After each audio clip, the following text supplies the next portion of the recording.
All right, let's talk about Dr. Fauci's new decree. So we thought new year, maybe we would have cooler heads that would prevail now in this 2022, that we would have an awareness about this Omicron virus and the data surrounding it as less severe. It's just like the common cold, sniffles, sore throat, etc.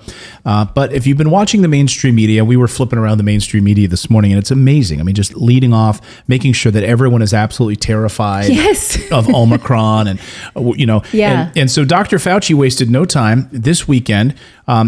He went out on the major Sunday television shows to tell people that basically if you are fully vaccinated and you are boosted, that the best way for you to interact with other human beings is to just stay home. Stay home. You should not go out of the house anymore. Listen. Boosted people behave? Can they go into a restaurant, eat safely indoors right now? When you're having I call it a tsunami of infections, Dana, we are seeing people who are vaccinated and boosted who are getting breakthrough infections. So when you're in a situation where you have so many infections going out, the thing that you want to say is that if you want to do things like that, better do them in a setting where the people around you are vaccinated and boosted. And that's the reason why I've been saying, when asked about the holiday season, the safest thing to do is to be in a home setting, friends, relatives who are vaccinated and boosted. If you want to go the extra step of safety, then get a quick antigen test, which will give you an extra degree of safety. What you want to avoid are places where you have 20, 30, 40, 50 people, many of whom you have no idea of whether or not they're vaccinated or boosted. That's more risky than in the home setting. That sounds like a yes. Okay, can I point out that you can't get a test anywhere in the United States? So there's one problem. Also, if you rerun the clock, not too long ago when the vaccines were rolled out, we were promised that we would not have to do this specifically for taking. That's why so many people did this, so that they could go out and feel safe and feel like they were protecting other people. I mean, this was the point at the beginning, right? Flatten the curve. Right. Flatten. Yeah, we got to go out and get the vaccine because it's going to prevent. I mean, early on they were telling us if you get the vaccine, you will not spread it.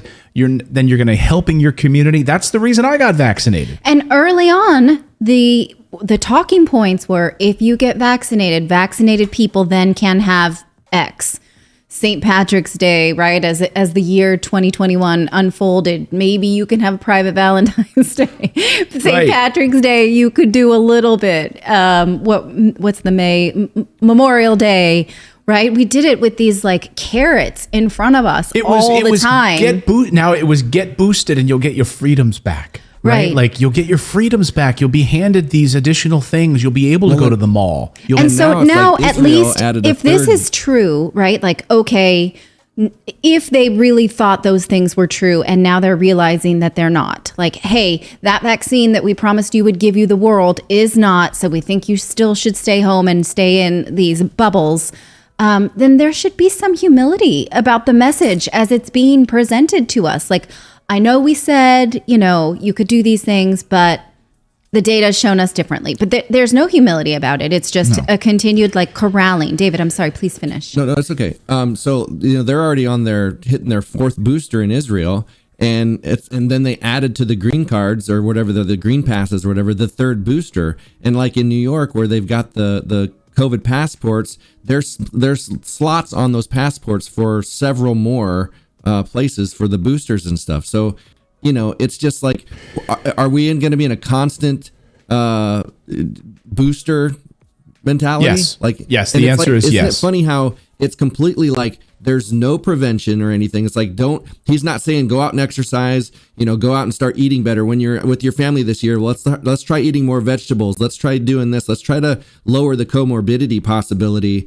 Instead, it's like, no, you have to depend on the pharmaceutical industry, and there's only one way out of this, and that's either to get vaccinated or get boosted and stay away from people. I mean, come back to following the money, right? I mean, let's be honest, right? We Natalie and I talked about a book we read about back in November or whatever called The War on Small Business. I'm sure you're sick of us telling you about it, but it was such a jaw-dropping, eye-opening book. I encourage all of you to read it, by Carol Roth. And she points out that basically like a new world order, that these big businesses in Wall Street are buoyed tremendously by having all of these small businesses crushed and people being forced to stay in their homes. It helps Target. It helps Walmart. It helps Amazon. It helps Wall Street tremendously. And by the way, it helps your government. Because your government, as we know from Ed Snowden leaking information or getting information, the government wants control. The government loves control. The United States wants to be able to surveil its people and read your emails and keep a close hand on you. Just look at England, for crying out loud, with their CCTV footage everywhere on every street corner so they can make sure that they have bioauthentication as you walk around. This is what these types of governments want. And so don't, if you're wondering, like, why would they want this? It's right in front of us, guys. It's right in front of you. And I would love for one journalist to just say, okay, but at this time last year, you told me that getting the vaccine would prevent the spread and give us our freedoms back. So why did that not happen, right? Well, you have to first find a news anchor or a news show that's not sponsored by Pfizer. Yes. Right. Are you going to have the CNN anchor that was just on Dana Bash ask that question? Yes. I mean, she's not asking that question. Because, hey, we all allowed you to say on our air that getting the vaccine, that you could not spread the virus, that then you can go see your grandma, right? This was the big thing. It's like, get vaccinated so you can go see grandma. But vaccinated people can still give COVID to grandma. And breakthrough infections are fairly common now. And so why are they sticking with the same company line that the vaccine will solve this when that doesn't seem to be the case? And then why, when we're seeing that Omicron is actually infecting more people, spreading immunity, and now in Africa, they're rolling back some of their restrictions, their social restrictions, because so many people had it, and it was so mild that they feel like this has almost solved it for them. So they are getting their freedoms back specifically because they had what we called in the newsletter. This was not my joke, but Amanda called it the Bud Light version, right? It's like Omicron is not, I don't know, craft beer. Right, a good beer. It's Bud Light. Like you get it.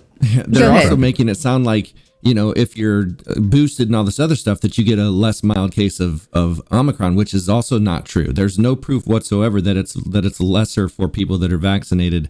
It's still like a cold for even the unvaccinated. So this is the perfect thing to start working towards what we were told in the beginning, which is herd immunity. Like we talked about the Amish community that just let it kind of go through the community, and they didn't do any vaccinations. They didn't do any social distancing. They just let it go through. And now they're, had very, very few deaths and hospitalizations and stuff. And they're back to normal. Like they never left normal. Frederick in our chat says, hey, I drink Bud Light. I'm sorry, Frederick. I'm sorry. I didn't make any inferences about Bud Light. I just, anyway, the light version, right? But no, Dr. John Campbell, I think, brings up some new data that just out of South Africa, to Natalie's point about South Africa, is that, look, Omicron is in fact preventing Delta now. Listen to the latest data out of South Africa. I want to look at some scientific research today from South Africa that's been pretty well ignored by the mainstream media, it seems.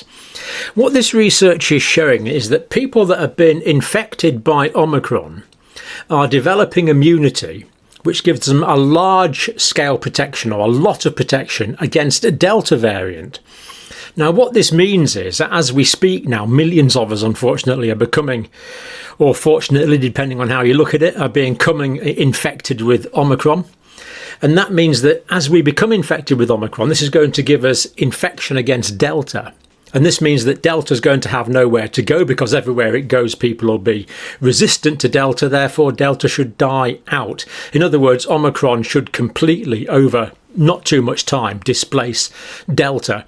And this Delta variant that's made so many people so sick and has taken so many lives should be history, completely replaced by the Omicron variant. That is the contention.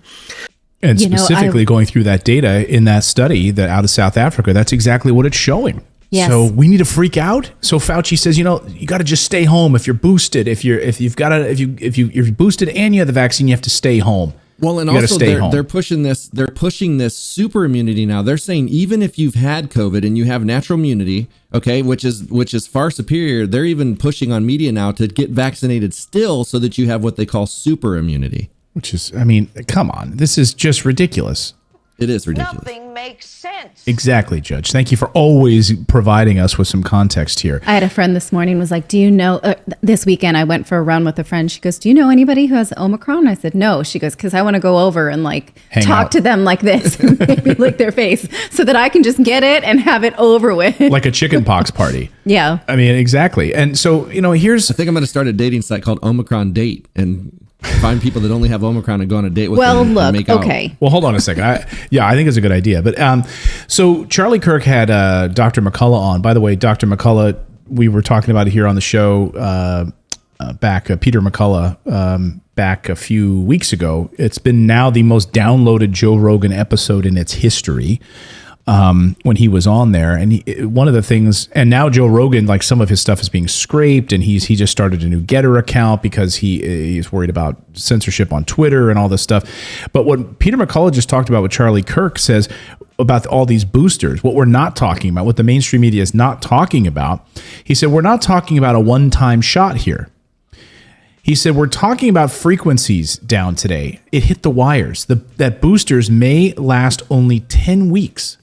So we're looking at very, very tight frequencies of repeated genetic injections of these boosters, which is code for the production of spike protein, suggesting that the spike protein, probably less than the human body, sorry, lost my spot there. I don't know. I can't read what you're reading because of the okay. Zoom in, honey. So anyway, make your point. But yeah, it lives in the body for up to 15 months each time. And the thing is, it's synthetic. That's the dangerous part, is it's a synthetic spike, and our bodies don't know what to do with it. So what he's saying is that the spike protein probably less than the human body for a year per injection. That should say lasts, I think. Lasts, yeah. So now if we start injecting every 3 months or 6 months, there will be a progressive accumulation of the disease-causing protein in critical organs like the brain, the heart, and bone marrow, and elsewhere. No thanks. Ovaries for women. Yeah. No, I don't want that. So let's just keep getting these boosters, like President Biden, who's now like on his 4th one, and he's on the beach wearing a mask by himself. Like, that's what we... Like, I mean, really? Well, so now we're just going to keep getting these things over and over and over again. And are people going to ask, like, what is actually happening to the human body now that we keep sticking these things in our body? Well, and it's been shown already that, with the kids and stuff, they're seeing about 13% of kids. I just saw some data last night where it's like 1 in 2,700 kids are getting myocarditis from these. And men increase their chances of heart risks for their heart for myocarditis up to 25%. So it's just, like none of this data is coming out, but that's where it's going. It's going into the heart, and that's causing myocarditis, which is the inflammation of the heart. 80% of these kids that are getting that are hospitalized. 80% of that 13%. So, I was just trying to explain to my kids this weekend what inflammation is so that they can, make their own choices in their diet instead of just mommy always telling them no to sugar. And like, this is the root of all disease is inflammation, right? You want nothing inflamed. That's the reason I'm so against the IUD, because it puts your uterus in a constant state of inflammation. But yet they say inflammation is the root of all disease. I don't understand it. Like, that and the birth control pill, like the existence of those two unsafe things for women alone tell you that the pharmaceuticals are not looking out for you. And the risk of using any of those things highly increases your chances of blood clots and all of those kinds of things. But we keep those things on the market. So this is not the time to be looking to the CDC or the pharmaceuticals for our logic right now. Let me just say something about somebody in the chat. Sorry, let me just say this real quick, David. Yeah. So Arlene in our chat, Arlene wrote a comment, okay? She says she lost 2 of her friends because of the V. They got the V and she lost them, okay? Now, we didn't withhold her comment. YouTube withheld her comment for review. I can see it. You can't. The reason you can't is because YouTube held it for review. Like, this is what's happening, guys. Like, this constant censorship, this this hiding of information, like Dr. Robert Malone, who was suspended from Twitter for talking about, he was the guy that created the RMNA vaccines, right? No. He created the technology. So he created the delivery method, not mechanism, the vaccine themselves. Right. Yeah.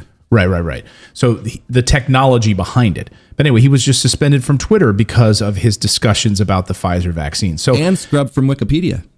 Yeah, that was an amazing story. So he's literally been removed from Wikipedia as the creator of RMNA. That's why if you've ever watched my show, I talk about how you can never trust anything on Wikipedia because it's run by corporate billionaires. So that's a total, anyway, side note. Also, I was once married to Lou Diamond Phillips on Wikipedia. And I'm going to tell you right now, that's not true. Yeah, it's not true. I never was married to Lou Diamond Phillips. I've never met him. Yeah. So that will prove it even further. So anyway, I just wanted to point out, Arlene, I saw your message. YouTube blocked it. I'm telling you, I saw it, and I'm telling it to the audience because this is the kind of stuff we have to deal with.